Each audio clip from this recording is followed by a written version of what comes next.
தன் மீதான சொத்து குவிப்பு குற்றச்சாட்டு குறித்து சிபிஐ விசாரிக்க வலியுறுத்தி சாகும் வரை உண்ணாவிரதம் துவக்கிய முன்னாள் முதல்வர் குமாரசாமி 2வது நாளிலேயே தன்னுடைய போராட்டத்தை முடித்துக் கொண்டார்.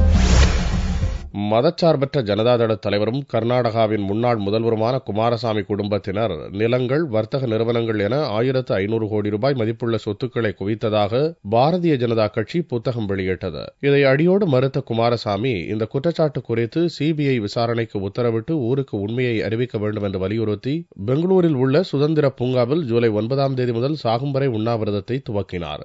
உண்ணாவிரத போராட்டம் 2வது நாளை எட்டிய நிலையில் கட்சி தொண்டர்களின் வேண்டுகோளுக்கு இணங்க உண்ணாவிரதத்தை கைவிடுவதாக குமாரசாமி அறிவித்தார். The advice of our senior most journalist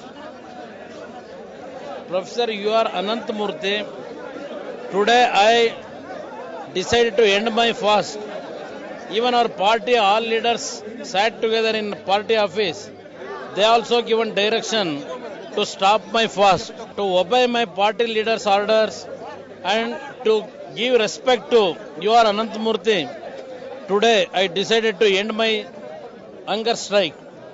But in other way, I will going to fight against this corrupt government. சாகும் வரை உண்ணாவிரதத்தை குமாரசாமி அறிவித்தவுடனே இது வெறும் ஸ்டண்ட் என்று முதல்வர் எடியூரப்பா பதிலடி கொடுத்தார். கர்நாடக அரசியலில் பெரும் திருப்பத்தை ஏற்படுத்தும் என்று எதிர்பார்க்கப்பட்ட உண்ணாவிரதம் 2வது நாளிலேயே முடிவுக்கு வந்தது எடியூரப்பாவின் அறிக்கையை உண்மையாக்கும் விதமாக உள்ளது.